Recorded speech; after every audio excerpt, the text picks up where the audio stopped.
With a friend like Mr. Chi, Bai Wu decides it's time to go help Wang. He will share his 10 million from the sale of the 2 swords with him, so he can't refuse him. When he arrives, Bai Wu realizes that some guys are kidnapping Wang, but it's not time to just sit around, he must chase after them. Bai Wu goes after them. Until the kidnappers arrive at this place, Bai Wu wonders about the possibility of the kidnappers asking for ransom.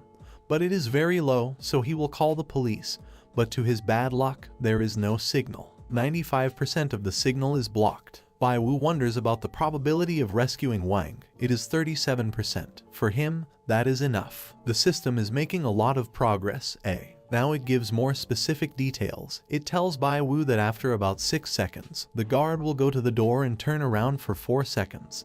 That's the chance he will have not to be discovered. After passing the guard, he uses his powers to locate Wang. The system tells him to turn right in 30 meters. The guard will leave after 8 seconds and Bai Wu will have 13 seconds to pass. These guys talk a little bit about why they kidnapped Wang. It's because he had the 7-star knife and dared to investigate those people, so they will teach him a lesson. Wang is tied up after being beaten up. Moments later, Bai Wu arrives at Wang's place and asks him not to make any noise while he releases him. Wang asks Bai Wu how he knew he would be there. Bai Wu beats him and tells him that he is there to save him, then asks him if he knows the identity of the person who sent the kidnappers, but Wang doesn't. Bai Wu knows that situation is very complicated, so they should leave immediately, but Wang refuses to escape and wants to accept his fate. He tells Bai Wu that he shouldn't worry, just call the police is enough. Wang expresses his gratitude to Bai Wu for the last time, the time he helped him with the 7-star knife. Bai Wu refuses to abandon him as sneaking and was too complicated. Bai Wu reminds him of the time he said he would take him as his little brother, then shows him a check for 60 million which makes Wang's spirits completely recover. Bai Wu tells him that there is no time to talk. They must get out of there and then he will give him $10 million. Wang's eyes sparkle when he hears this. The kidnappers go to see Wang with the intention of killing him. Even though they both have fears, Bai Wu is determined to save him. By the time the kidnappers enter, Wang is gone. They think he escaped through the window, so they go in that direction. But Wang and Bai Wu are hiding, and if it hadn't been for the idea of pretending to have escaped, they wouldn't have counted it. Wang and Bai Wu continue to move slowly through the rubble so as not to be discovered. Bai Wu asks the system which path is better to take. The one to the right is more likely to succeed. Wang thinks Bai Wu has been there before. He tries to explain that he hasn't. That's his special talent. Wang wants Bai Wu to teach him his powers, as he has always been a fan of fortune telling since he was a child. Bai Wu tells him that as long as they can get out of there alive, he will accept him as his apprentice. To the misfortune of both of them, this guy was watching them on camera, and this guy already knew him, remember him. This is the guy that Bai Wu ruined the business with the 7-star knife and the vase. Since Bai Wu killed that business, and because Wang investigated him and Lao Ji for the 7-star knife, he comes to the conclusion that Bai Wu might know something about it. This guy cares more about Qi than Bai Wu, which is why this guy offers to kidnap him. But the guy with the scar doesn't like the idea at all. This guy thinks Qi used Bai Wu to pretend to be an idiot and ruin his business. For now, they will take care of Bai Wu and Wang. He will then discuss the matter of Qi with his elder brother. Back with these two, Bai Wu examines the most feasible escape routes. Route A, the farthest route, has a success rate of 48%, while Route B has a success rate of 39%. The reasonable thing to do would be to choose the route with the highest probability. Bai Wu knows this well, but they are tired of so much running. Plus the probability is always changing, which means that with the actions they take, the movements of the kidnappers constantly shifts the outcome. They choose the short path. Bai Wu explains to Wang that there is a door at the end of the corridor they are about to leave, but they must be careful. As they get closer, the success rate gets higher and higher. It doesn't seem to make much sense that everything is so quiet. When it seemed that they had managed to escape and that the kidnappers had given up, the kidnappers are behind the door and the success rate begins to drop dramatically. Wang tries to block the door to keep them out, but it is not enough because more of them arrive by car and surround them. All indications were that the system had failed this time. Surrounded and out of options, Wang proposes a fight. Next, the fight begins and the blows rain down from one side to the other, impressive as it may seem. Bai Wu and Wang were defeating each of the thugs, until the leader gets out of the car. Bai Wu attacks him, but he dodges easily and hits him back in the face. Wang goes down too. Wang is tired of fighting, so he gives up. Wang didn't know what this guy meant by ruin his plans, but this is no time to think about that. First he has to figure out how to get out of there. The chance of escape is 33%. The probability is a bit low, but there is still a chance. Wang notices that Bai Wu is thinking of a way to escape, so he will try to buy some time. So he gets up to fight again, or well, hold his own. Bai Wu knows that Wang won't be able to hold on for long. Next, he realizes that Wang is the key to escape, 100%. Bai Wu thinks he has a killer move or something, so he tells Wang to do it now. But what power? Is it Pooh from Kung Fu Panda or what? Wang uses his killer move, hugging the guy's leg and begging for his life. But that wasn't all, because after throwing him off, he manages to knock him down, but to little avail, because the guy gets even angrier. Bai Wu had not taken into account that when people get very angry or lose control of their emotions, strength increases for a short time. But if so, can Wang's power also increase temporarily? Well, 78%. The guy lights a cigarette and tells his men to kill them both. Moments later, Bai Wu tells Wang that there's something he's been hiding. Bai Wu says those duo swords were real. The probability of escape was almost 7%. Bai Wu continues, he says he sold the duo sword for 60 million. The money he showed him was from that sword. Hearing this, Wang stands up. The probability of escape was still increasing. Bai Wu doesn't stop there. He tells him that when he received the money from the old man, he told him that most of the fake antiques were made by Wang. After this, the old man said he would kick him out of the antique street and make Wang disappear forever. As Wang got angrier, the likelihood of escape increased. Bai Wu also adds that these people in here are a group. Wang gets so angry that he wants to kill Bai Wu, then starts hitting everyone around. And as he hits them, the likelihood of escape keeps increasing. After knocking down the one in the military uniform, Wang lashes out at Bai Wu, breaking the door behind them and finally making his way out. After this, Wang faints. Fortunately for Bai Wu, he was smart and put on an iron plate, otherwise Wang would have killed him. Bai Wu struggles to get Wang to the car. They manage to escape alive, but it's not over yet. They must find out the origin of these people. But well, anyway, from now on, Bai Wu will consider Wang as his little brother. As for the guy from before, he is sure that he will meet Bai Wu again. In the hospital, Bai Wu reveals to Wang that everything he said was part of the plan to escape. Bai Wu admits that everything except the dual sword was a lie. Bai Wu tells him not to worry. He won't break the promise. He will give him 50% of the money for the sword, and adds that if he betrays him in the future, he is free to let him die. Bai Wu tells him that he will never lie to him again, but I don't think so. Wang reminds him of the promise from before. Bai Wu must make him his apprentice and teach him to read fortunes. But he makes it clear that it won't be easy. Wang is sure that from now on, the antique circle will be theirs and that they have nothing to worry about, except that he has to heal first. Bai Wu asks Wang again if he knows the people who kidnapped him. He says no, but he forgot to tell Bai Wu that he investigated the forgery of the 7-star knife. It might be related, because the 9-dragon jar also had a QR code, so definitely that group of people were responsible. And yes, 100% probability. Bai Wu knows that due to the level of fraud they are running and the revenge they tried, it must be a group with a long history. Considering that Bai Wu had 2 problems in a row with this group, he must be the target, so they are watching him. The odds of this are 100%. While the odds that Wang's kidnapping was his fault are 60%, so it is partly his fault. With Bai Wu's current strength, it's difficult to take on that group, so there's nothing he can do at that point. Wang apologizes to him for getting him into trouble, but what Wang doesn't know is that it was Bai Wu who ended up getting him involved. Bai Wu asks Wang to let him handle the situation. He must be careful from now on and not be reckless. Next, Chi calls Bai Wu. He is already aware of the matter as Chi asked directly. Bai Wu wonders if this is something to do with the antique circle. As Chi has been out of town, he warns them both to be careful, as that gang won't let them go easily. Bai Wu asks for details about the group. Chi only knows that the background of this group is not small. Listening to what Chi said, Bai Wu already knows that this group is dangerous. Wang overheard the conversation with Chi, so he assumes that by having the old man on his side, they won't have to worry about the gang. Bai Wu thinks Chi must have something to do with the gang. Things are getting more complicated than he thought. Bai Wu just wants to be happy. If he had known all this would happen, he would never have broken the 9 dragons vase. The guy from the gang calls someone and tells him that Chi has a deep foundation.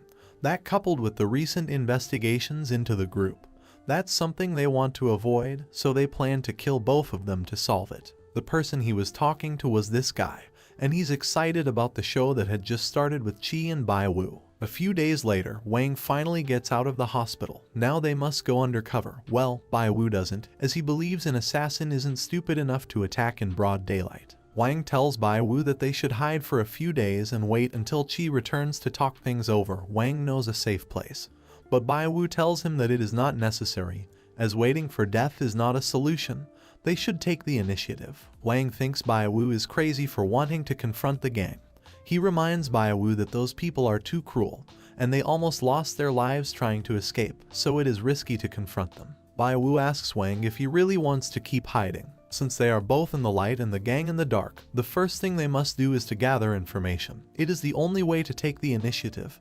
Hadn't Wang said they would dominate the antique circle? If they manage to get rid of that gang, the hegemony will be half done. Wang comes to his senses. He is now determined to finish them off. Bai Wu asks Wang if there is any way to find out about the news.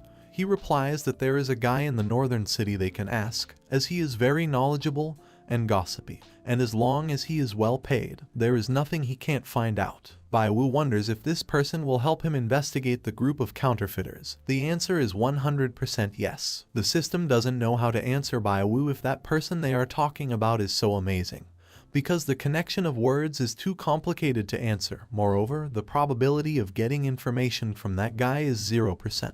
Going to see that guy is useful, but asking about it is not. Bai Wu understands they won't be able to get information if they ask that guy in person, or maybe there is some other expert who can help them. The probability of higher assistance is 100%.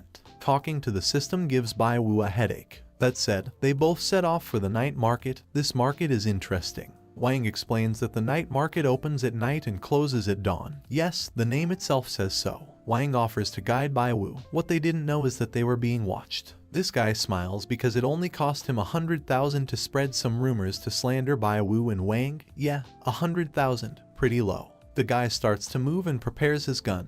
He goes behind Bai Wu and Wang. Wang was trying to talk to the people in the market, but they were acting cold and indifferent. Bai Wu laughs because he thinks Wang has a bad reputation there. Wang then takes Bai Wu to this guy's stall, who refuses to even sell them anything. Soon after, Bai Wu realizes that something is not right. If they look around, everyone seems to be watching them. Bai Wu had intended to get information there, but the people are quite hostile to both of them.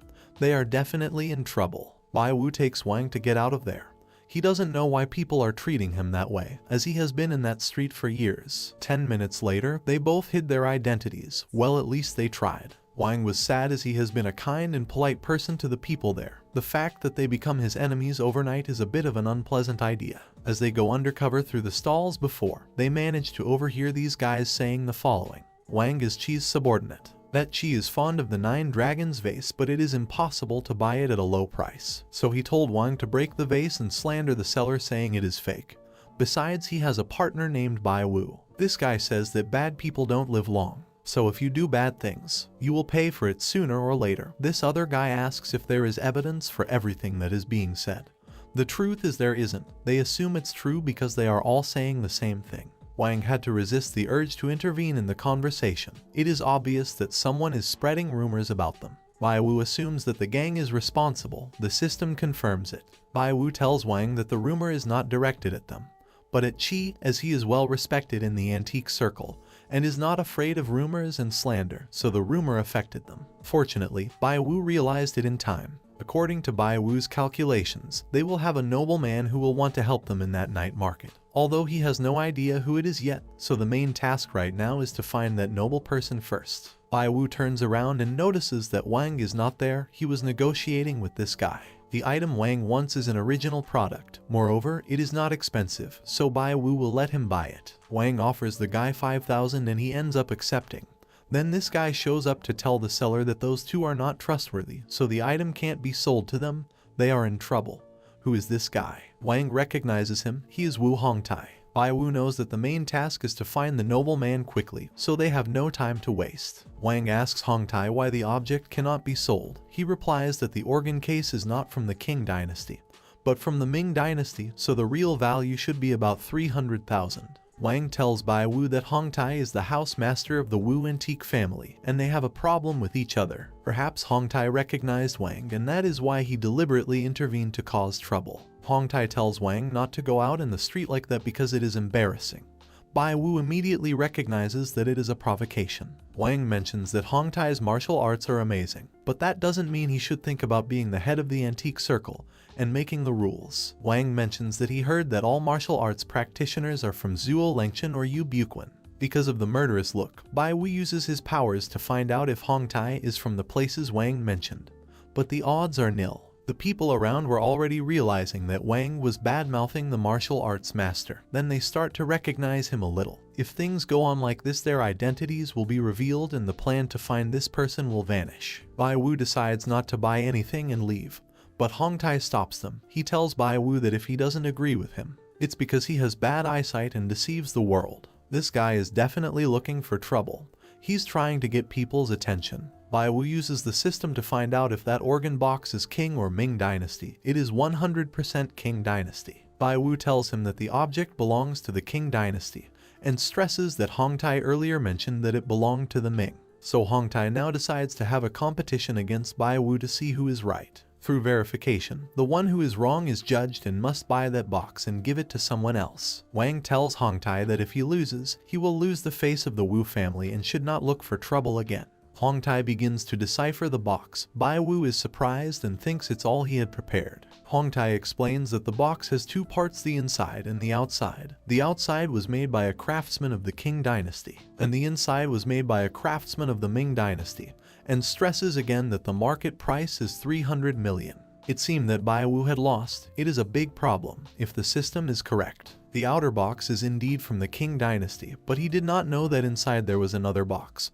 Hong Tai tried his best to attack both of them. What is the real purpose of this guy? Based on the intelligence of the system, he can't know the details of that person, so he has no choice. Bai Wu recognizes that Hong Tai has excellent skill and therefore, he is willing to surrender. Wang follows him. Hong Tai mentions that there is one more thing he would like to apologize for, the bad words about the Wu family. Bai Wu acknowledges that even though Hong Tai is proud and rigid, he doesn't seem like a bad person. Besides, the Wu family is the big family in that circle. That's where he realizes that it's very likely that the Wu family is what he's been looking for. The people discover that the fat man is Wang, so they start running them both out of the place. Bai Wu wonders if that is the person he is looking for. There is a 50-50 chance. Bai Wu understands.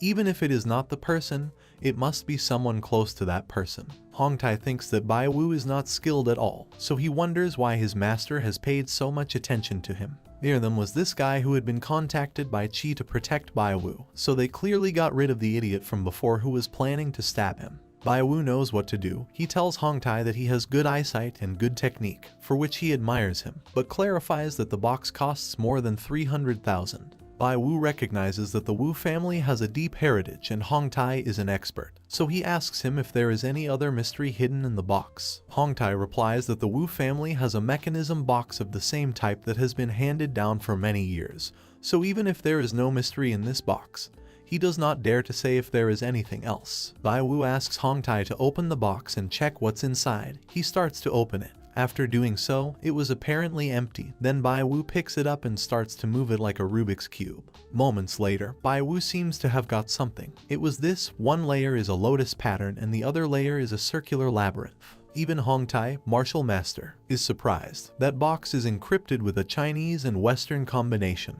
After opening that little box, he finds something inside. Fortunately, Bai Wu asks the system in detail, then turns to Hong Tai and tells him that he is not talented. He was just lucky enough to find the secret of that box. Hong Tai acknowledges Bai Wu's extraordinary abilities. Bai Wu wonders if the person the system told him he would find in the night market was Hong Tai. But he just pushed him to test his skills. The expert must be in the crowd. Now that Hong Tai lost, he accepts defeat and will buy the box at market price and give it to Bai Wu. In the crowd, a guy shouts that Bai Wu is good and the old man will meet him. He had finally appeared. The guy shows up. Hong Tai greets him as his master. This guy is Mr. Wu. He thinks that Bai Wu knew him before, but in that antique circle everyone knows Mr. Wu's reputation. Wang shrugs his shoulders and has to deny all the bad things he said moments before about Mr. Wu. Since Bai Wu beat Hong Tai, Mr. Wu must be next. Bai Wu wonders if Mr. Wu is the noble man. He is 100% sure that old man is no mere man. If you want to be friends with him, you must agree to compete against him. The title of the contest is about to be decided. Mr. Wu shows a couple of notes. For 1 hour, both he and Bai Wu will take $100 to buy treasures in the night market. At the end, the one who buys the most valuable one will win.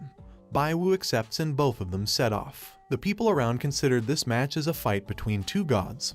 Some betting that Bai Wu would win, others betting on Mr. Wu. Wang recommends him some items like the green dragon sword or Tang Bohu's portrait. But it was pure rubbish. Bai Wu asks him to keep still, as he knows all those items are fake. Bai Wu asks Wang not to forget that he is able to guess and calculate. It's time for Bai Wu's beloved system to go to work. Bai Wu finds a blue and white admiration vase imitating the Yongzheng Qing dynasty in the early Republic of China, although it is a high-quality imitation. The craftsman's skill is good, so it must be worth tens of thousands. Mr. Wu is surprised to see that Bai Wu got such an object. He instead got a set of old comic books published after the founding of the People's Republic of China. Wang says that the complete set of those books cost thousands of dollars, so he is sure that Bai Wu already won. But Mr. Wu's move is to say that such an object is a priceless treasure. He thinks it is silly to buy that vase worth a few $100s with the priceless treasure. Bai Wu realizes that Mr. Wu cannot afford to lose. Mr. Wu starts bragging about his experience in the antique market. Obviously, he is lying, but he uses his position to convince the others that he is the winner. Bai Wu holds his hands to his face. He has done a lot of calculations, but he didn't expect old Wu to come out like this. Mr. Wu says that in today's game they have a draw, but tomorrow he invites Bai Wu to his house, as he has what he wants. For Bai Wu, it is better to be respectful than obedient. Mr. Wu and Hong Tai say goodbye. Bai Wu thinks Mr. Wu is quite interesting. Before leaving, Mr. Wu tells Bai Wu that he shouldn't worry about that guy, as he has sent him away. He is referring to the guy who wanted to harm them before. It's just as Mr. Wu expected from Qi. The old man has a very good eye for people. Bai Wu wonders if the meeting that awaited him was a surprise or a scare. He is looking forward to it. They try to phone, but the number has been switched off. The system confirms to Bai Wu that Baiqiu is a bad guy. And not only that, Mr. Wu also took care of him. Why did Mr. Wu go around so much? Can't he help Bai Wu directly? No use guessing. He will have to go tomorrow to see what Mr. Wu Lao wants. Wang wants to go to Mr. Wu's house too, but Bai Wu makes it clear that he wasn't invited. Bai Wu tells Wang that Wu Lao is a friend and not an enemy. He asked Bai Wu to go. It must be something important. That's why he has to go. If that's the chaos, then Wang will give his life to accompany Bai Wu. The next day, they arrive at Mr. Wu's mansion. Wang is photographing it. Seeing how big the residence is, Bai Wu is clear that this is the kind of life he wants. Wang brags to his acquaintances that he is in the Wu mansion. Bai Wu tells him that he should not brag about anything, because in the future they will also become great men. Both shake hands. When the time comes, they will be able to buy whatever they want. Suddenly, the husky from before appears. Yes, Oreo, the crazy dog from last time. But he was not there alone. He came with his owner, Ziyak Cao, although she does not remember Bai Wu because she is a fool. Wang asks Bai Wu if he knows this girl. He says he met her a little earlier. Finally, the girl remembers Bai Wu, and she lives in this mansion. Mr. Wu is her grandfather, and as they came to see him, she will take them. Bai Wu thinks that even though this girl looks normal, she is quite clumsy. Finally, they enter the mansion. Wang thinks the girl is trying to show how big her family is, as she led them all the way from the front door to the back door. Bai Wu thinks about what Ziyak Cao could be planning.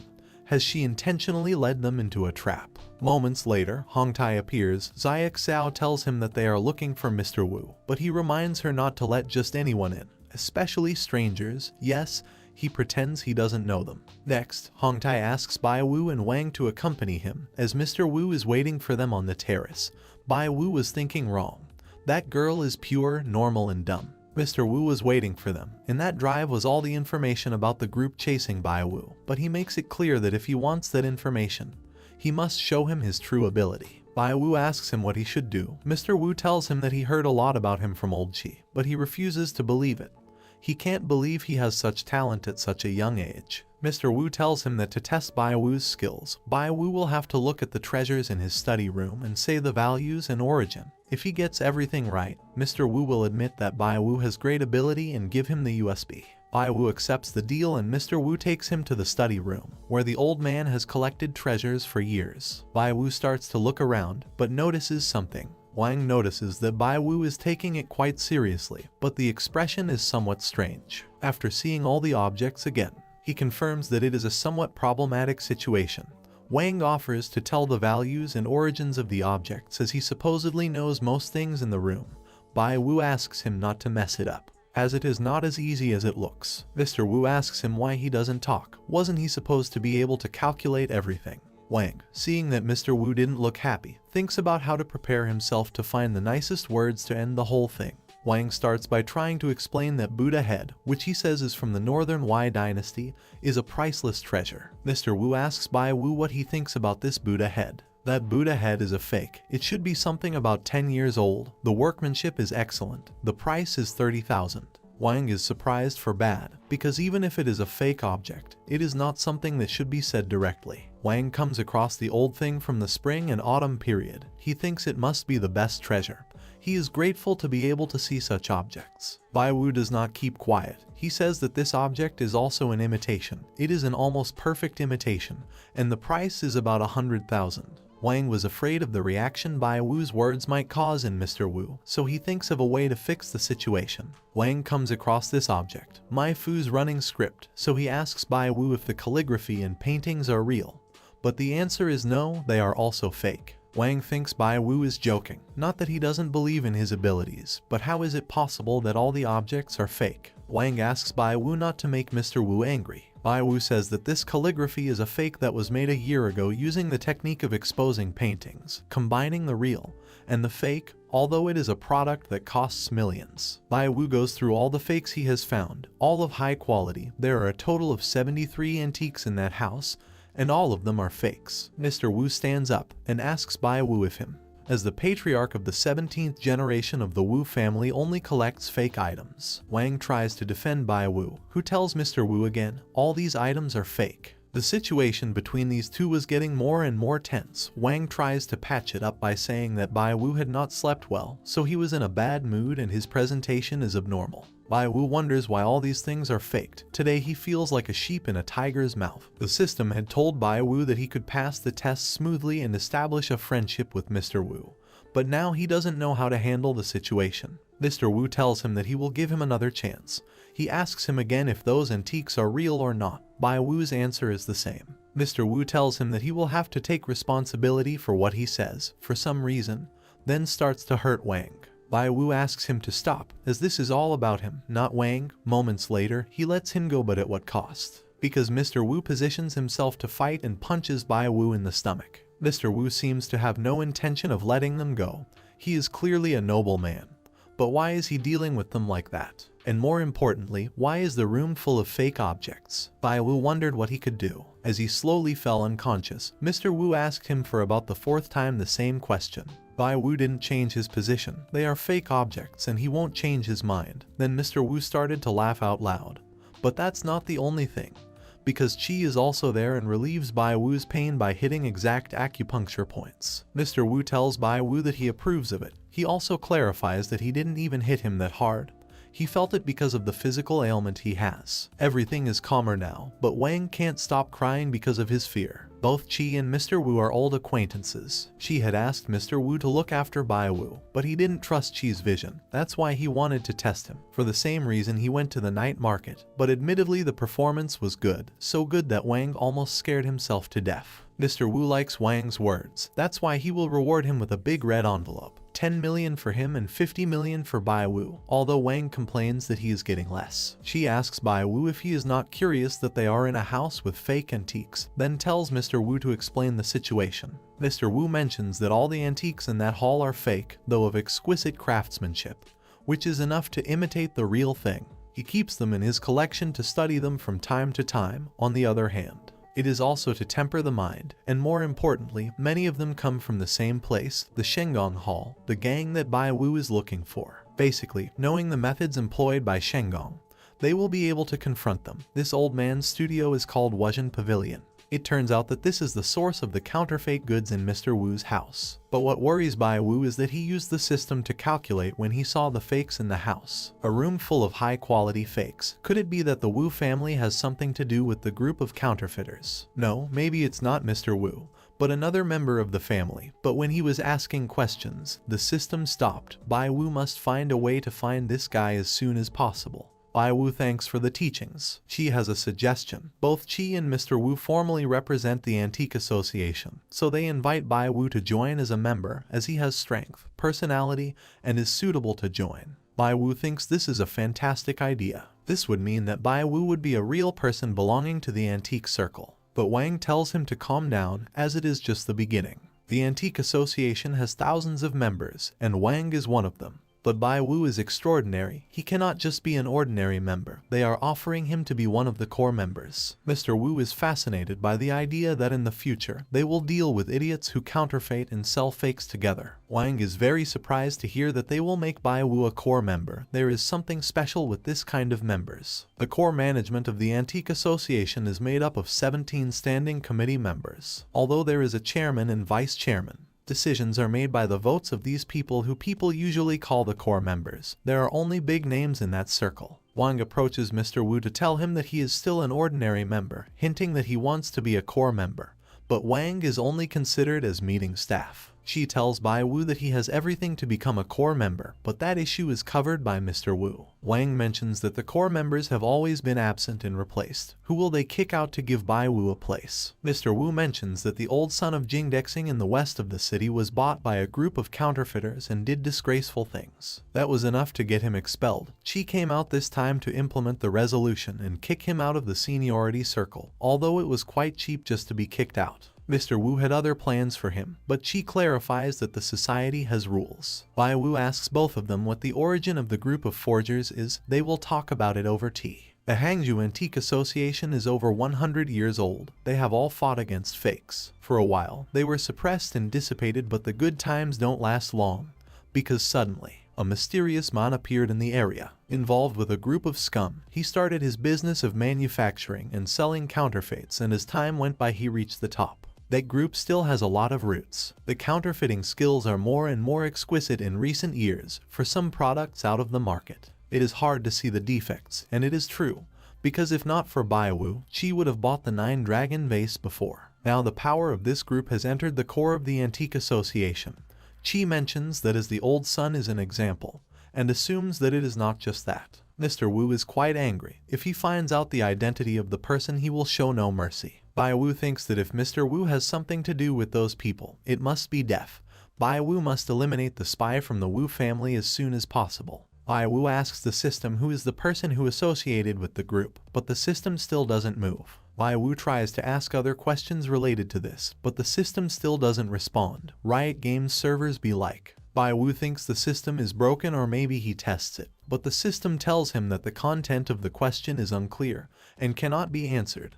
Bai Wu has no choice but to find out the traitor by himself. She mentions that they must work together to fight this group. Mr. Wu clarifies that if they take Bai Wu to the core, they could put him in danger, but the final decision depends on whether he agrees to join or not. The group of counterfeiters and Bai Wu have already had a dispute to the death. Even if he didn't have that problem with the group of counterfeiters, he would still dare to stand up and do what he thinks is right. Besides, the challenge is the opportunity, and he still has the system on his side. Well, sort of. Bai Wu stands up and agrees to join. Chi tells him that there is still a formal vetting process to join the association, further clarifying that they can help each other only in secret. Now it turns out that Bai Wu must take a test. Wang thought the two elders had already taken over. Bai Wu has no problem. He can handle this. We return to the military man from before. He already knows that the old son was expelled from the association, so he suspects that Chi will arrange that missing position for someone he knows. The plan that these scumbags are preparing must be perfect. They already have the 4 in their sights. But well, back to Bai Wu and the others, who will seize the moment to have fun. Mr. Wu tells Hong Tai to tell everyone that there will be a banquet. Wang is happy to be part of the party. Bai Wu will take this as an opportunity to find out who the Wu family traitor is. She says Xiao sent him a message saying she was busy with her work. They won't have to wait for her, they will eat first. But Mr. Wu wants to wait as it's still early. As he knows Bai Wu knows how to calculate, he asks him to calculate how long it will take Xiao to arrive. Wang tells him to hurry so he can show the elders what he is capable of. Bai Wu doesn't want Xiao to come. Moreover, the system has a lot of problems lately. Still, he tries to use it to find out if Xiao will come soon. Fortunately, the system is working again, but the chances of Xiao coming soon are 0. Bai Wu tries different times, but they all have 0% probability. It's a bit strange. Is Xiao in danger? Well, the probability of this is almost 77%, so yes, she is. Bai Wu reveals to Qi and Wu right away that Xiao might have a life-threatening problem. Both elders are alerted. Qi tries to call her, but Xiao's phone is switched off. Bai Wu asks the system where Xiao is, but it must be specific, with a map, but again it stays on loading. Mr. Wu says he will ask someone first and then they will all go and look for her. He then says that Xiao will catch a petty thief. With her skills it shouldn't be too much of a problem, should it? Qi asks them to stay there while he goes to see what's going on, but Bai Wu offers to go instead. Both elders tell him that he should be careful. Mr. Wu will tell Bai Wu how to get to the site. She is supposed to be at Mei Hao's flat, not far away. Besides, he offers to let Hong Tai accompany him to take care of him. That said, they will leave now. Hong Tai offers to drive. Bai Wu thinks that he is very cold, but he supposes that he must be skilled too. To some extent accompanying him would be safe. Bai Wu asks the system to make sure, but it doesn't answer. Again, what's wrong with the system? Whatever, this is not the time to think about that. The important thing is to save Xiao. Hong Tai drives. Meanwhile, Xiao was undercover waiting for the signal to start her mission. She had a team with her. The exits were blocked. Xiao starts the mission. Behind that door was the target, who seems to be linked to the group of counterfeiters. When they knock on the door, the guy becomes alert when he sees that it is apparently a maintenance girl. He opens the door but prepares his gun. Bai Wu and Hong Tai are still on their way. Then Bai Wu asks the system how serious the danger to Xiao's life is. Xiao enters the subject's room under the pretext that she will check the gas line, but then hits him and manages to kick him to the ground. Bai Wu and Hong Tai are still on their way. Both follow instructions to arrive as soon as possible. The system indicated many things to Bai Wu, among them that the delinquent had a weapon, that the probabilities of Xiao dying were high. After that, the system fails again. They both make it to the neighborhood. Meanwhile, Xiao was preparing to arrest the guy, but he pulls out his gun. Xiao saves her partner, but the offender tries to escape through the window, so she chases after him. While fleeing, the offender shoots at her. Moments later, the car that Bai Wu was coming in gets in the way. The offender tries to steal their car, but Hong Tai rushes out to take care of the offender. The guy is disarmed and arrested. That was really close. Xiao asks Bai Wu why he's there. Bai Wu, well, he was processing the fact that the bullets were real. If he had arrived a little later, Xiao would be dead. Hong Tai acknowledges that thanks to Bai Wu's calculations, things went well. Xiao warns him that what he did was dangerous. Dealing with someone with a gun is not something ordinary citizens should do. Xiao gets a call, as there is another problem. Xiao leaves and thanks Bai Wu, although with some embarrassment. Despite everything Xiao has done to Bai Wu, he ended up saving her, so he hopes that in the future she won't bother him anymore. Bai Wu relaxes. Hong Tai asks her if they should wait for Xiao to come back or if they should go back. At that point, Bai Wu wonders if the crisis has been resolved. But no, in fact, it was worse. The crisis was not resolved at all and the chances of Xiao dying were very high. Bai Wu becomes alert and starts to run. Every step he took increased the probability of Xiao's death. Did it mean that the criminal has not yet been caught? Maybe there is someone else who is an accomplice. Bai Wu arrives on the scene to search for her. When Bai Wu arrives, everything seems to be in order. He was very scared. He really thought something had happened. So what's the problem? Bai Wu notices that there are antiques in the place. The cops investigate and according to the signs in the room, there should be an accomplice. Xiao acknowledges that she should have a gun this time.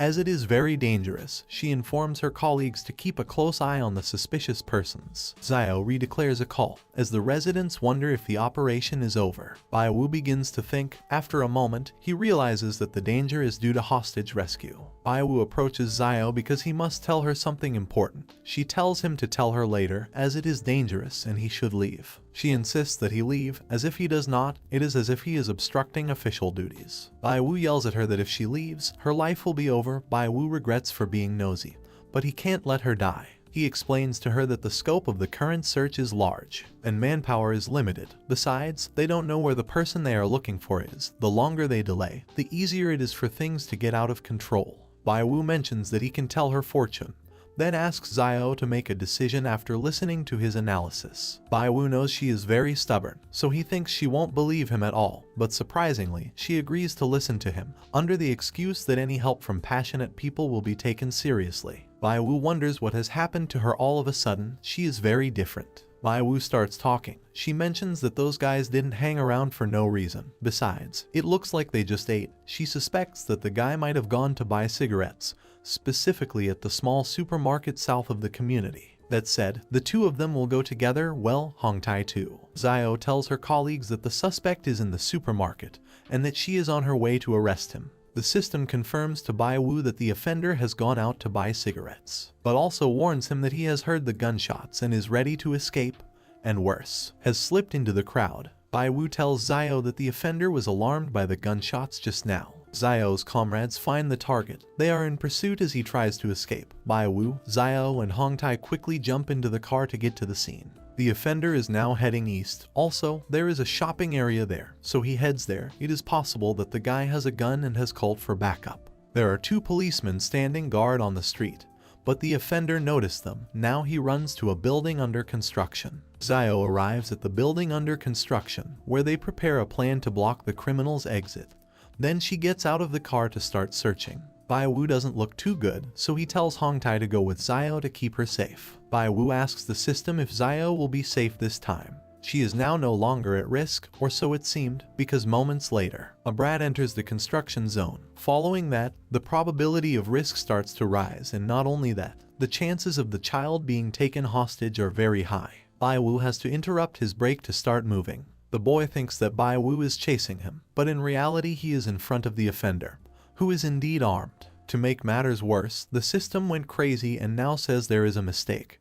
But something strange happens, because Bai Wu wakes up and Xiao is in front of him. Bai Wu asks Xiao if the boy is safe. She says yes. Furthermore, the suspect was also arrested and taken to jail. Then we see a flashback of Xiao shooting the criminal and Hongtai helping her. She tells Bai Wu that he hit his head in the fight. She thought he had an injury when she saw him faint. Bai Wu remembers when he got hit, but doesn't feel anything. Anyway, Xiao's crisis should be completely resolved. Xiao wants to take Bai Wu to the hospital, but Bai Wu refuses to go. The system keeps giving error and loading data. Moreover, it does not allow to calculate. Next, Xiao realizes that she has grabbed Bai Wu's hand and they are both embarrassed. Bai Wu lets her go. He's done with the affair. But the private grievance is not over yet. Considering what just happened and knowing Xiao's temper, she's going to hit him now, isn't she? Well, surprisingly no, she is genuinely worried about him, even though she uses the excuse that she has to take care of the good citizens. Somehow, Xiao thinks Bai Wu is a good person. She adds that in the bus incident, it was thanks to Bai Wu that a bigger disaster could have been avoided. So in short, she thanks him, and it doesn't stop there. She also apologizes for treating him badly. Bai Wu accepts the apology. Xiao tells Bai Wu that she heard him say that through calculations, he suspected that her life was in danger, and that's why he went to rescue her. If it wasn't for Bai Wu arriving in time, she would have died. They continue talking and laughing. Xiao mentions the Tang Sankai affair to Bai Wu. She admits that it was her fault as she misunderstood the situation and misinterpreted it. Bai Wu tells him it's alright. That's when Xiao realizes that Bai Wu knew the Tang Sankai was sold by mistake and he knew it belonged to Xiao's family. But he still intentionally sold it at a high price. Bai Wu locks himself in the car and tells Xiao that he can explain it. Xiao doesn't seem to mind so much. After all, Bai Wu made money and her grandfather got the object back. Xiao worries that her grandfather is being cheated. At the same time, her sense of justice and professional habits make her doubt Bai Wu as an outsider, yet she remains trustworthy and good. Despite everything, Bai Wu knows that Xiao is totally arrogant. Xiao gets into the car and asks Bai Wu about the calculating ability, then tells him that he has to keep a low profile to avoid trouble. Although she doesn't understand him much and doesn't believe in those powers either. She acknowledges that it's accurate, but Bai Wu has no power or self-defense ability, so she warns him to be careful about causing trouble. She tells him for his own good, if the bad guys find out that Bai Wu has that ability, he'll be in big trouble. Bai Wu tells her that he knows that. Of course, the less people who know, the better. Next, Bai Wu asks Xiao if the bad guys from before were found selling antiques. She only knows that those guys have a lot of criminal records. She received an arrest warrant, but she's not sure about the rest, and even if she knows, it's something she can't tell Bai Wu. He knows she won't do things that violate confidentiality rules. Besides, she must not have all the details. The forger group still have to start with Qi and Mr. Wu and the Antique Association. That's when Bai Wu remembers that Qi is waiting to hear from both of them. But it doesn't matter, because Hongtai has already reported it. Although I don't know where he got those birds from. Chi and Mr. Wu wait for Bai Wu to return to start. Bai Wu is afraid of being late, but he needn't worry, because Xiao will take him. Although being a policeman, I don't know how legal it is for her to drive at such speeds, but as we don't know the laws, then we don't care. From there we go to the Wu family meeting. Xiao is waiting there. This guy tells her that they should start eating, but she wants to wait for her sister Yu. She called her to tell her that she was stuck in traffic, so she is probably a bit late. This guy mentions that after Yu got married she has had problems. Moments later, Bai Wu arrives accompanied by Mr. Wu, Chi and the others. Mr. Wu tells everyone that they have guests of honor, both Chi and Xiao, then introduces Bai Wu and Wang. Moments later they all take their seats to begin dinner. This guy acknowledges that Bai Wu at such a young age received compliments from Mr. Wu. This blonde guy is a bit upset, as he thinks Bai Wu and Wang are swindlers, so he plans to expose them and punish them. Xiao mentions that Bai Wu has good values and that they've known each other for a while. This guy who looks like Trunks asks her how she met him and jokes that maybe he's her sugar daddy. Xiao intervenes so that they stop bothering Xiao. Yes, these two have the same name, only one is called Chi and the other Wu. Xiao doesn't like this blonde guy calling her by her first name. The pink-haired one tells Xiao to take a seat and that he was actually joking with Xiao. The glasses man wonders what Wang and Bai Wu's skills are, as they don't look like the sons of a prestigious family. They joke that they were picked up off the street and look like gangsters. Xiao says that although they belong to a prestigious family, without their protection they are trash. She then clarifies that Bai Wu is a guest of honor, as his analytical skills are recognized by Chi and the others. She ends by warning them not to look for trouble. Xiao and Xiao leave to talk alone. Mr. Wu tells these three that they should learn more from Bai Wu, then tells Chi to drink, as they haven't drunk together for a long time. These three talk to Bai Wu and get to the point they want to see his skills because they supposedly want to learn from his teachings. Bai Wu knows that these three guys must want to ridicule him. The one with glasses tells Mr. Wu that they bought some stuff that they don't know if it's any good, so they want Bai Wu to check it out so maybe they can learn from him. Wang overhears this and offers to help check the items, but Bai Wu also wants to see what they have bought, so he wants to accompany them. She notices something strange. As for Mr. Wu, he just tells Bai Wu to show those three something. The blonde is pretty sure that Bai Wu is a swindler and that he will be found out. These objects on the table is what Bai Wu will have to check. He must tell the origin and the price, as in theory it should be easy for him. Bai Wu knows that those three are using dirty tricks. Mr. Wu also knew that those brats wanted to embarrass Bai Wu. Back to him, Bai Wu starts to activate the system. But the system errors again, over and over again. You must be joking, right? Have him change the Windows version or something. Mr. Wu was watching, and noticing that Bai Wu didn't say anything. He thought he was planning something. It's been a while and Bai Wu is still looking at the articles. The blonde guy scoffs and says it's because maybe he's drunk. Wang intervenes to stop disrespecting Bai Wu and clarifies that he is never wrong. The blonde man lets his true colors come out and tells Bai Wu directly about his suspicions that he is a swindler. Wang tells him that Bai Wu cannot respond because he has used up too much strength and needs time to recover. Mr. Wu thought Bai Wu was injured when he saved Xiao. Bai Wu wonders what the hell is wrong with the system, as this hasn't happened before. He's being pressured by some brats. Should he find an excuse to get out of there? The blonde insists on exposing Bai Wu. But it is at this point that Mr. Wu intervenes to stop those three from bothering the guest of honor. Then Mr. Wu apologizes to Bai Wu for the idiocy of those three. Mr. Wu notices that Bai Wu's expression is strange. He thinks that maybe it is an internal injury or maybe he is angry with those three brats. Mr. Wu tells the three to apologize to Bai Wu. The blonde is angry as he thinks a swindler deserves no respect, seeing that Mr. Wu was planning to hit him. Bai Wu intervenes and tells him that it is just a fight between young people. He then takes those two objects and says that they are fake. But they have age. They were created in the Ming Dynasty. It is a well-made product, so it has value to be preserved. The system seemed to be working again. Bai Wu points out that this vase was made in detail. The size and the way it was made are excellent, but it is a fake. It was made this year. The three realize that Bai Wu is right. Fortunately for him, Mr. Wu bought time for himself and the system recovered, but he is still worried about the recurring errors the system is having. Luckily, he has passed that test. Bai Wu knows that without the system he is nobody. If they wanted to test it again and the system fails again, he may look like the con man they said he was. Mr. Wu is impressed, as even he didn't recognize some of the objects that were there. Only someone with good eyesight can make them out. Bai Wu realizes that all those antiques are all related to the scam group. The last time the system told him that the scam group is related to the Wu family. Could it be that the Wu family has spies? The bespectacled one apologizes to Bai Wu for disrespecting him. The blonde has no choice but to acknowledge that Bai Wu has skills. The Wu family wants to continue drinking, but Bai Wu has to leave because it is getting late. The system fails and the Wu family is difficult to deal with. How can Bai Wu know who the traitor is? He must leave before he is discovered by the spy. Mr. Wu thinks Bai Wu wants to leave because he is upset, so he insists him to stay to drink more.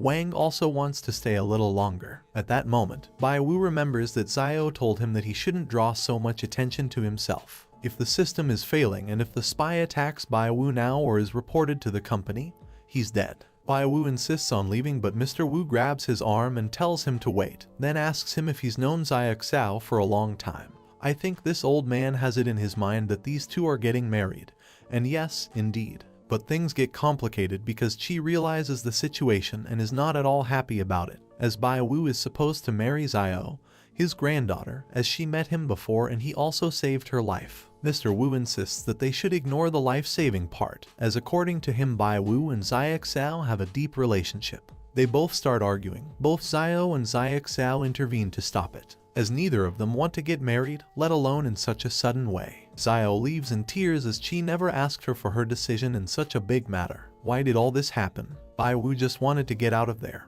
although it served to make him realize the way this blonde guy was looking at Qi with such hatred. The one with glasses tells the blonde to control himself. Bai Wu starts to get suspicious of these people. Both Qi and Mr. Wu apologize for the whole issue of wanting Bai Wu to get married and talking about him. A moment ago he wanted to leave, but now he's fine. He says he wants to enjoy drinking. Bai Wu knows that both Qi and Mr. Wu value him. Now, he must find out the Wu family spy for the sake of the others. First, he will test them. They are being aggressive with him and went out of their way to embarrass him.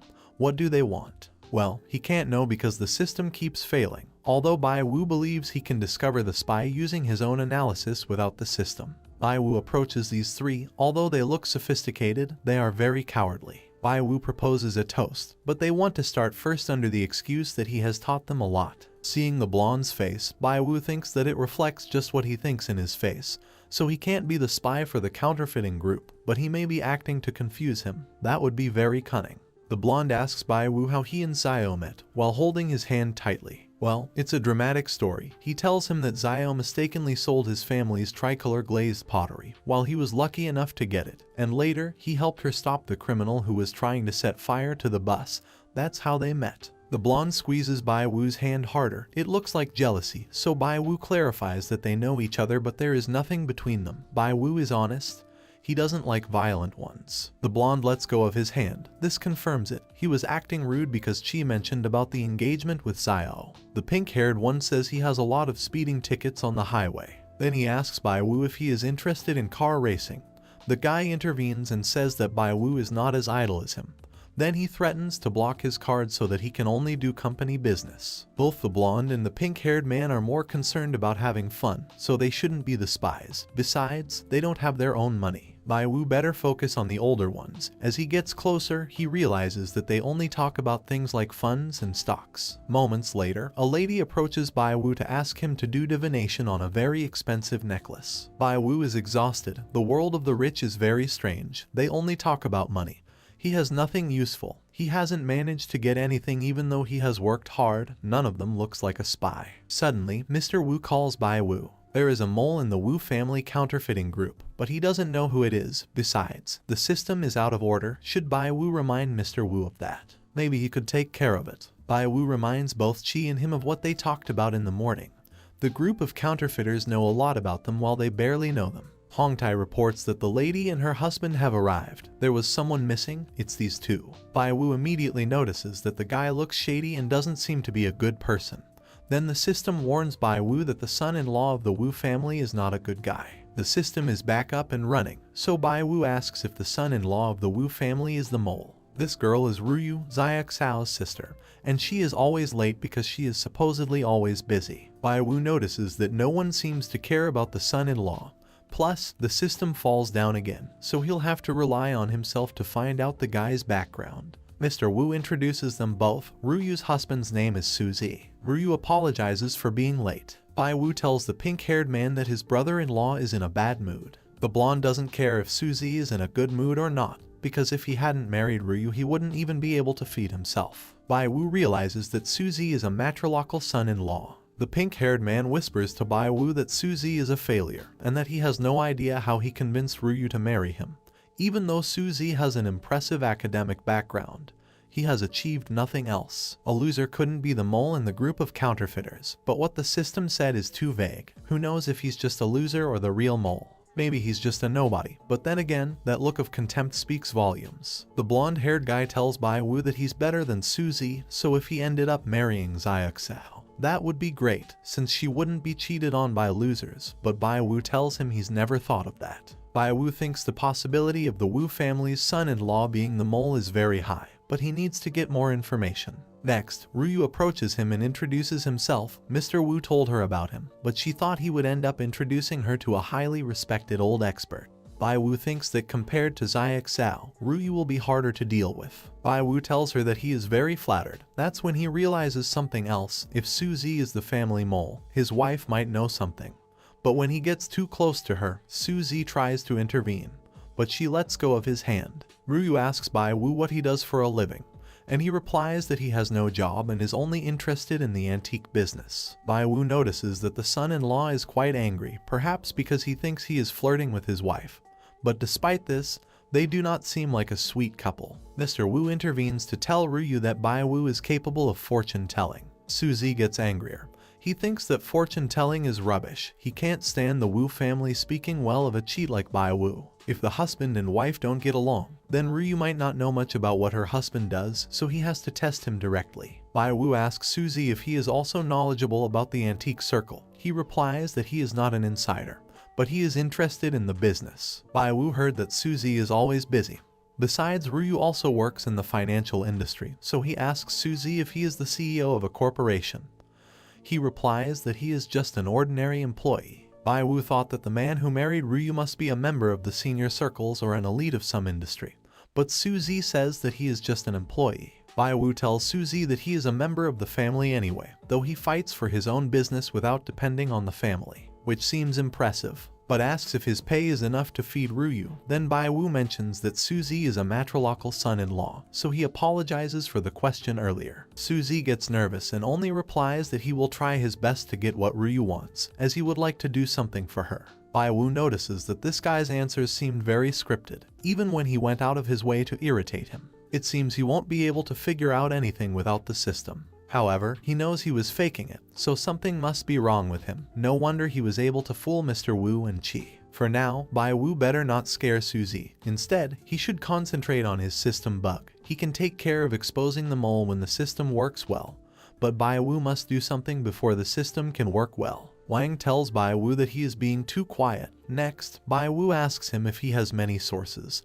so he takes Wang's head and directs it towards Suzy. Bai Wu is clear. He wants Wang to go get information about this guy, who is still acting weird, and more with that wedding ring. The meeting ends and it's time for everyone to go home. Mr. Wu tells Bai Wu that driving back so late is dangerous, so he offers to spend the night there. Bai Wu thanks him for mentioning it, but he has already called a designated driver. Bai Wu knows he must keep an eye out for the Wu family's son-in-law. He will find a way to catch him next time. The priority now is to find out what is wrong with the system. Bai Wu at home asked many questions to the system, but he failed to answer any of them. He assumes it is his fault because he concentrated too much on making money without worrying. Where does the system come from? Why did it suddenly appear? Not knowing this, he also doesn't know why it can't work properly. The system indicates a load failure. It looks like a computer system, so Bai Wu thinks of restarting it. The system indicates that it has low energy. Then it indicates that the system consumed a lot of energy to ensure the safety of Bai Wu when he was in danger. Yes, when he was in danger, specifically when he hit his head on the ground before. He almost died because of that. It was dangerous. This indicates that the system not only indicates the success rate, but it is also able to save Bai Wu's life. But that consumed a lot of energy, so it cannot work properly. The system tells him that it needs to be updated regularly. So now the system cannot answer the questions and protect him. Then it is like he is in a dead end. There are a lot of problems in front of Bai Wu, especially the group of counterfeiters. The system helped him a lot. Thanks to that, he got connections and opportunities. Does it mean that his journey to the top of his life is about to end? Bai Wu refuses to go back to where he was before. He must find a way to fix this. Bai Wu asks the system what it must do to fix the power problem, maybe electricity or something. What kind of power does this system need? The system looks for a way to get energy. Bai Wu thinks that the system can let him see the possibility, which is mysterious, but it is rather an advanced recovery system. It must belong to futuristic technology. Bai Wu managed to get it, but now he even has to find out how it really works. The system indicated that it was running out of energy. The plans for getting power supplements for the system are as follows. Plan A. The system can upgrade itself, although the time needed cannot be estimated, and during the upgrade, faults such as slow operation and flickering will occur. Plan B. The system can also get power from outside, and Plan C. The system can also get power from the host. This is fast and convenient, and the process will take 3 seconds. Seeing that it was only 3 seconds, Bai Wu tries to choose that option. But he stops when he realizes that if the system gets power directly from him, he will have to pay for it. How can the system get power directly from a human being? The system indicates that due to lack of power, the central database was out of order, so it cannot answer Bai Wu's questions. Bai Wu asks what would happen if he died giving power to the system, but suddenly a lot of notifications pop up. The system can get power from the host without endangering his life. The system is able to quantify anything. If the system gets power from the host, this will make the host lose some chances to get something. Bai Wu is not sure what this means. Would it consume some of his luck? In that case, it is not a good deal. If Bai Wu chooses Plan B, he will have to collect energy everywhere. It sounds like what always happens in fairy tales, where a hero goes all the way to collect spiritual energy and defeat an ancient monster. Bai Wu doesn't think he can do that. Plan A says that the system can be upgraded gradually without any help. It is a bit annoying and the system might not have a full function. But right now it seems the safest way. Bai Wu asks the system if by choosing Plan A, he might be able to change his mind later. The system replies that the host will be able to change his mind at any time. Bai Wu chooses Plan A. He tells the system not to hesitate to remind him when he finds some external power. Bai Wu will take Plan C as a backup, as he doesn't quite agree with the restrictions mentioned in Plan A anyway. Bai Wu knows he has to deal with the group of counterfeiters. He is a bit relieved with those backup plans. Bai Wu hopes that Wang can get some useful information. Following that, Bai Wu plans to check the USB that Mr. Wu gave him. 2 days later, Bai Wu has a couple of files, one of studies on the counterfeiting of blue and white porcelain by the Shenggong Hall and a list of sales records. The information is quite complete, but Bai Wu wants to know the criminal's next plan. Moments later, he gets a call from Wang. He says he got important information. He found a Hawala broker who may be related to the enemy. Wang tells him to hurry to Wang so that he can send him the address. Bai Wu tells him that those people also belong to the counterfeiters group, so they can be recognized, so they should go in disguise before going there. They both go in disguise to Golden World Investment. Wang tells him that he heard that some of the money from the antique circle will flow to this Hawala broker. Besides, it has something to do with the group of counterfeiters. Wang didn't take it lightly. Bai Wu is surprised that Wang has become so considerate.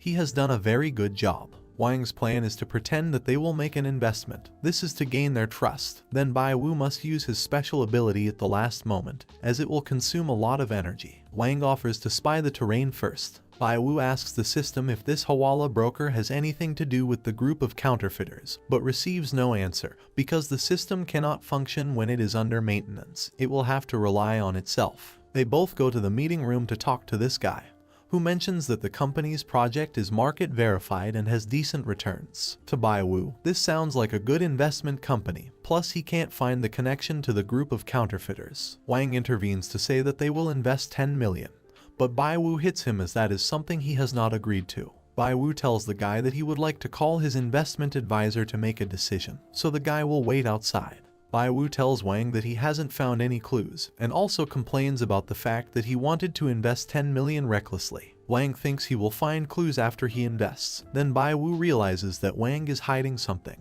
Wang decides to tell him the truth after a while. He went to look for clues. He didn't get anything useful, but he found out that most of the interns invest in this company. So he thought he would make a fortune, even though he was afraid of being cheated. So he asked Bai Wu to come and give him a check. Bai Wu gets angry because Wang seems to ignore what the priority is right now, then tells him that this company is a shell company, so he would be cheated after investing. Wang tells him that this will not happen, as several of his friends in the circle have invested a lot there and received the benefits. Wang mentions that he has started making a lot of money since he started working with Bai Wu, but he also has to think about planning for his future. Bai Wu tells him that he doesn't want to discuss it with him anymore. He just asks him to remember one thing. Wang can count on him in the future, so he should cut the crap and follow him. Both of them leave the meeting room with intentions to leave. Seeing that they don't want to invest, the guy tries to convince them to do so. As the owner of the company and the shareholders are quite powerful, specifically bigwigs from the antique circle. Bai Wu is surprised to hear this. This means that the bigwigs of the antique circle are the owners of Hawala Broker. That kind of bigwigs can't be reputable. Bai Wu wonders if there is a chance for Wang to find the Hawala broker from the group of counterfeiters. Upon learning that important people connected to the antique circle invest there, Bai Wu changes his plans and tells the guy to introduce him to the bigwigs, as he wants to meet the owner of the company. Bai Wu tells him that as long as the investment projects are profitable, he can invest at least 300 to 500 million in the company every month. The guy takes them both to meet the owner of the company, but here's something weird. Doesn't this guy look like Suzy to them? He also introduces himself as Mr. Z. Bai Wu also notices this when he sees the ring on his hand. Suzy is a totally different person in that disguise. Bai Wu introduces himself with the surname Hai, and mentions that he used to do coal business. Bai Wu asks him if the industry can make a good profit. Suzy replies that certainly, but it depends on the evaluation ability, connections, channels, and capital. Suzy tells Bai Wu that this industry can really make healthy profits, which will also bring high risks for sure, but clarifies that he can trust them as they are professionals. Bai Wu poses as someone outside the antique circle to get more information. Suzy tells Bai Wu that they can make healthy profits without doing anything under the counter, and as for how they run the company, he can't give many details. Bai Wu thinks Suzy is treating him like a fool. Suzy tells him that he can rely on the strength and reputation of the company. Bai Wu continues to play dumb and tells him that he wants to invest in the company. Suzy wonders who this guy is. He doesn't know if he really has that much money or if he wants something more. Bai Wu threatens to leave to invest in other companies. Wang acknowledges that his performance is perfect. Even he doesn't know what he will do. Bai Wu is about to leave to invest in another company, but Suzy asks him to be patient, as in fact, they do need investors like him.